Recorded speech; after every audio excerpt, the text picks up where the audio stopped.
I was a senior in college on September 11th, 2001. On September 11th, 2001, I was in my first year of graduate school. It was about my 14th year of teaching. I was at Sherwood Elementary at the time. I was teaching kindergarten in Fort Wayne. I had just gone to third shift so I could return to college full time. I was teaching at Eastside High School. I was in my first year teaching here at Antwerp. At the beginning of my 4th year of teaching at Antwerp, and I was teaching middle school language arts. I was actually my first year teaching here at Antwerp at the old school. I was a teacher at Continental High School. I was teaching American history. I was a mom, but on that day I had started subbing over at Payne Elementary for a few years, and I was working in a 2nd grade classroom on the day of 9/11. I had a 9 o'clock class that morning, and I was in the computer lab next to the classroom just killing time before class started. And a classmate of mine came in and he said, "Hey, did you hear that a plane hit the World Trade Center in New York City?" And my first thought was, wow, you have to be a really bad pilot to make that mistake. It didn't occur to me for a second that it would have been something intentional that was done. Definitely didn't think anything about a terrorist attack. I was actually on my way back from my parents' house. I was living in Fort Wayne in my apartment, and I was driving back, and the news broke straight in from a song into the news that the first plane had hit the first tower. The 3rd grade teacher's daughter came running in and said, "Turn on the TV, there's a plane hit the building." And immediately I was like, we're really close to downtown Fort Wayne. I would have thought I would have heard sirens and all that stuff if it happened like that. And then we turned on the TV and it was like, no one could believe what was happening. In fact, it was before the 2nd tower had gotten hit. And in that first instance, everyone just thought plane accident. We couldn't believe it happened, but like just a regular accident. So while we were watching the 2nd plane hit the 2nd tower, and things were like, this is not a coincidence. Well, I had an 8 o'clock class that morning. And I could tell coming in, it was a Tuesday, it was already looking like it was gonna be a beautiful day. And I couldn't answer the bell. I figured I'm gonna skip my 8 o'clock class. I decided to sleep in. So I went to bed, and this is back in the days of landline phones, way before cell phones, and my phone kept ringing on my nightstand, and I ignored it. About the 4th ring, I finally answered the phone, and it was a family member. And he started talking about the towers and airplanes, and I finally said, what are you talking about? He said, "Dude, turn your TV on." So I reached over next to my phone on the nightstand and found the remote and turned the TV on, and just in time to see the last tower fall. I didn't go back to bed. My husband was self-employed, so he actually came to the school to tell me. So then we watched it in the staff workroom. They brought a TV in and we saw the replay of the newsreel. I was in my classroom with my first class or two in the morning. And if I remember right, I heard an announcement like came over. And then I think Mr. Lehman called me and was calling some people and saying, "Hey, did you hear the Twin Towers were hit?" At the time we were doing the state test. They used to do the state test in the fall, and we had 2 adults in each room so we could take breaks, and I had gone out to the restroom and someone stopped me in the hall and told me that something bad had happened in New York. We didn't have details yet.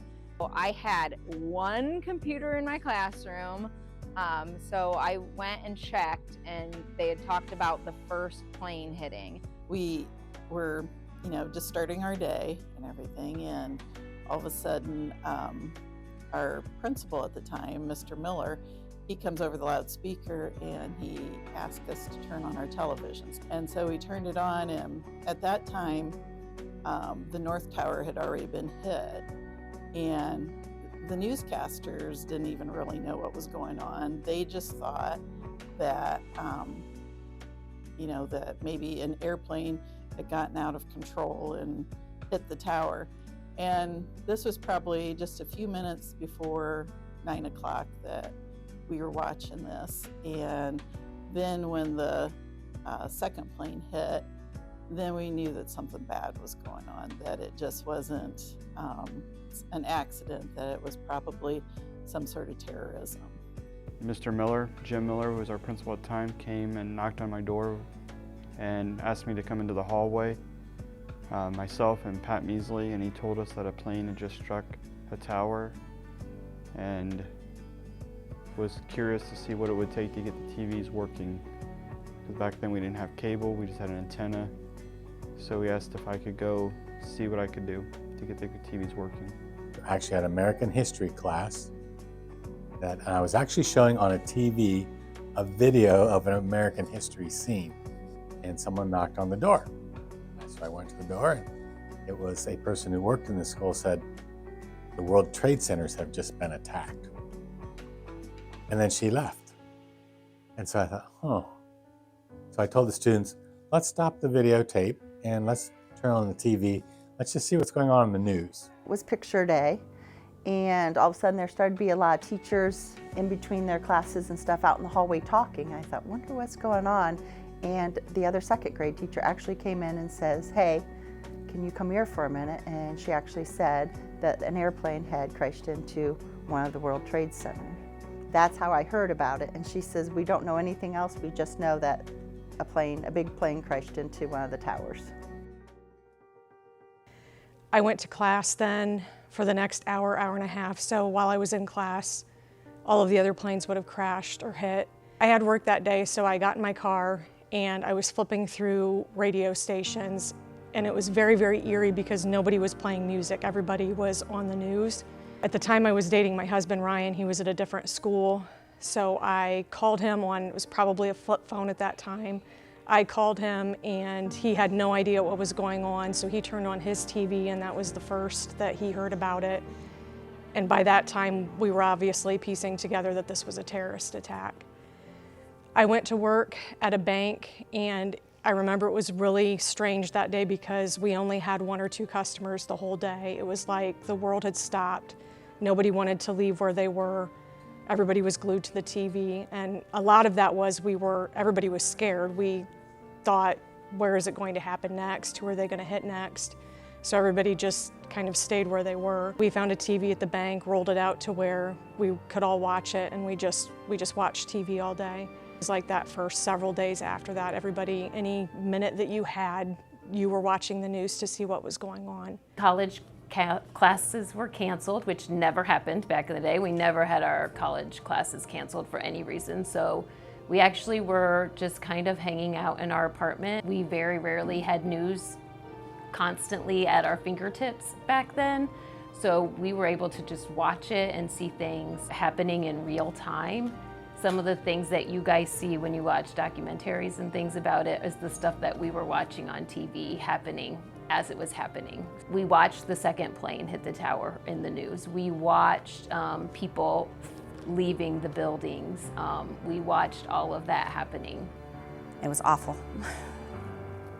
We still had to teach the rest of the day, but I remember thinking, we're just gonna do some activities that's easy because I'm gonna cry. And I didn't want to do that in front of my students. I remember wanting to see my children right away and give them hugs. My son still had football practice, so actually went to practice so that I could give him a hug because I'm not usually that kind of mom, but I was like, I need to see you for a minute, make sure you're okay. I went and picked up my kids from gym, turned off the TV, tried to act like it was just a normal day. A couple parents came in and picked up their kids early, but it was like I didn't really have access to anything, and everyone else was in the church praying for everyone, which was a good thing. So all that day, it was just kind of pretend like nothing's happening because we don't want the kids to be afraid. So I was like, okay. So we kept on with the day. I remember going to work that night. And of course, that's all staff was talking about. And I was a supervisor, so people would come up to me and say, what do you think? And I was free to move around, and I was talking to different staff. And one thing our shift command said, that let's be very visible. Let's talk to our people. Let's make sure they're okay. Because we had people that had people living in New York, or we had people they were unaccounted for at the time, and people in the military that they were worried to be called up right away and they'd be put into harm's way.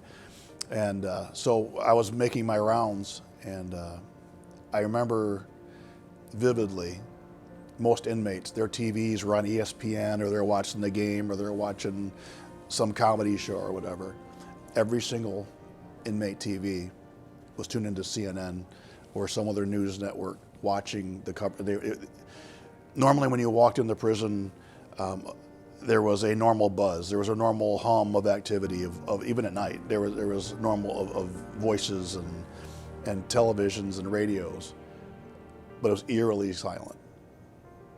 And in that place, silence was usually an indicator of something ready to happen that was bad. But it was just, they were just as dumbstruck and angry really as we were. Some were volunteering, I'll go fight them, send me, I'll go. I'd never experienced anything like that before or since. At first it was really uncertain because we weren't sure, like people just thought it was an accident when the first plane hit.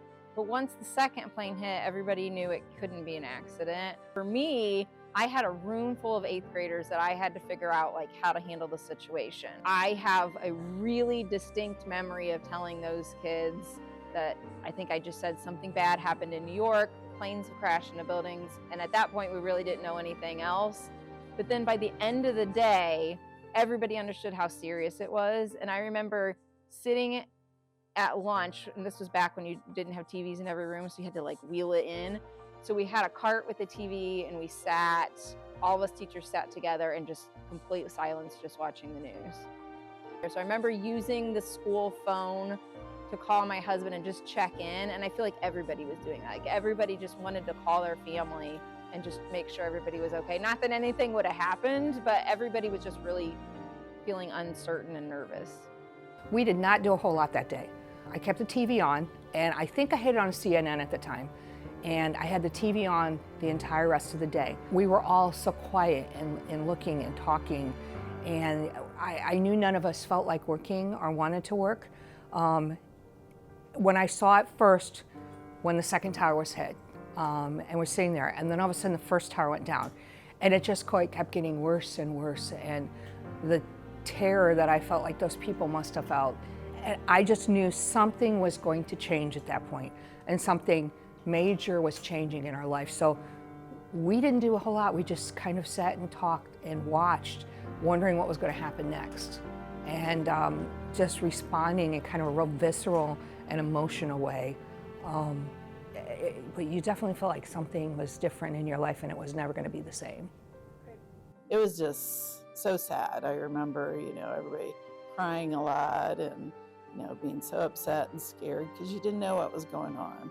You didn't know if our country was going to go to war or what was going to happen. So it was just scary. Confusion. I think that was everybody's first thing. We didn't know if it was just an accident. I mean, planes had hit buildings before. It wasn't until the second plane hit that we knew that something was wrong, and then of course the Capitol and later Pennsylvania. It's astonishment that it occurs here in the United States for the first time. And then after that, just all the questions come in. Who was it? Why? Things like that run through your mind, and the kids had a lot of questions that day for both Mr. Measley and myself. I remember the kids coming in, and we were putting a timeline up on the board. We kept the news on in my room and Mr. Measley's room. And we were trying to keep everything as factual as we could. Because by that point, again, there was a lot of confusion. No one knew who, what, or why. We watched President Bush, who made a quick statement. He was in Florida promoting his new education program, and he gave a short, quick speech afterwards. And then later that day, the end of the day, Mr. Miller had everybody come out to the flagpole there in front of the gymnasium at the MAC gym now. And we all stood there as a school united, and we said the pledge and the national anthem and had a moment of silence. And then everybody got onto their school buses right after that. As the students came into the classroom, so they had their normal rest of the day. And we were watching TV, and everybody, of course, was watching, listening, paying attention. I mean, it was pretty, on the spot what's happening here. So it was, they were living it in real life because the cameras are there. It was pretty intense, maybe, in terms of quiet in the building. It became a very serious situation where initially it was an unknown, like kind of joking, what's going on here? Someone not know how to fly a plane, to now we understood that there was some entity or something that was trying to cause harm to people. The scariest thing to me was, back then we didn't have air conditioning in the school. So you had your windows open and all the doors were open. So anybody could come and go, and they all started going around and shutting the doors. And back then they didn't have locks like we do now. And they would put you could hear them putting all the bars on it. And it was just kind of a funny feeling, thinking, you almost felt like you were locked in. And it's like, what's gonna happen next? And there's a lot of whispering, and then how do we tell the kids? What do we tell the kids? What grade levels? And like my daughter was in 6th grade, so they went ahead and turned on the TVs up there. So they said, what better history lesson is there than them actually seeing history happen?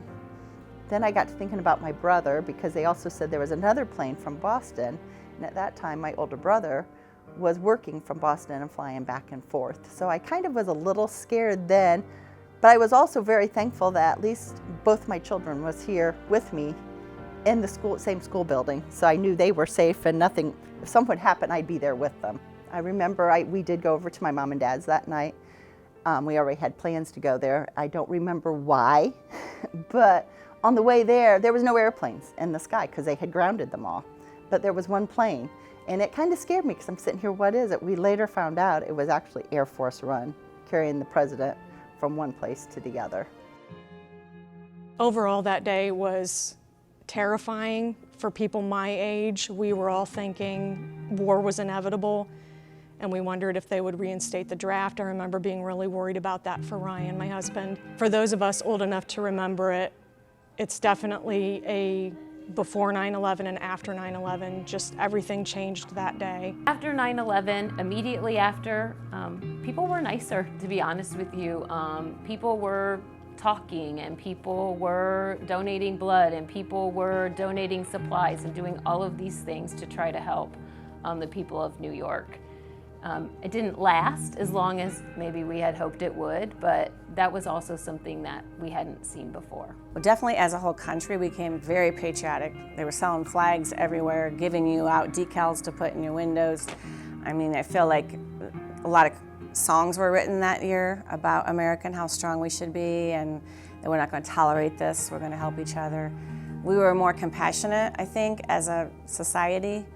For weeks, the only thing on TV was the towers. Mr. Long was on terminal leave, and that means they could recall him at any time. So he repacked his bag, getting ready for them to call him back. For the next 6 months, we kind of waited around to see if he was going to get called back, which luckily he didn't. Life was totally different there, probably for the next 6 months. Not just for us, but for everybody. It was a good feeling because people were like really supportive of each other.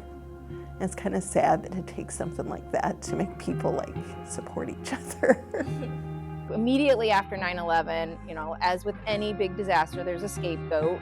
And so there was a lot of profiling and racism towards anybody of Middle Eastern descent. So I think that was a big effect. And then we saw all the differences we saw video of them just walking through security. So that changed. Taking the shoes off. Now we're seeing it revert and get a little looser now, but just all the restrictions with how you travel was the biggest thing for me. Prior to 9/11, airport security was minimal. You didn't have to go through baggage checks or have just a certain amount of ounces for what you're taking on board. You could literally take anything on board. The cockpit was open. You could actually see up where the pilots are. Now it's locked. Just a lot more security after the fact, not just on airplanes, but border and things like that. At first, I remember a lot of people became very patriotic. You saw, even from our government standpoint, kind of a unity forming across the country where we were Americans. All Americans were under attack by something. We really didn't know what that was at this point. It wasn't until our President Bush explained to us who Al-Qaeda was and all that. We'd never heard these terms before. And just began to understand what was going on here. I did get a hold of my mom to find out my brother was safe and he was not on that flight. Later we found out that one of the terrorists was actually stayed and had been in the elevator with my brother multiple times in the weeks leading up to this in Boston. It was just a surreal moment that you didn't think anything would ever happen here in the United States. It makes you think, okay, we're not invincible like a lot of times you thought. And I felt like it took, especially my son with being in 3rd grade, it took some of his childhood, the carefree, nothing will ever happen moment away. We felt the weight of it. But there's a good side. I remember an ad that came out a couple days later, and it showed a row of houses anywhere, USA. And there was just a row of houses, there was nothing. It was what they said, and the graphic came up and said September 10th. And it was just a regular row of houses. And then the graphic said September 11th. Flags were everywhere, were hanging from every house. And so I remember on the good side was a sense of patriotism, was a sense of unity. It's like we all came together. We all came and said, you know, we're all New Yorkers now. And that was very striking. I mean, military enlistments went through the roof, you know, and it was a rally point that never again. Yeah, it happened here, but never again.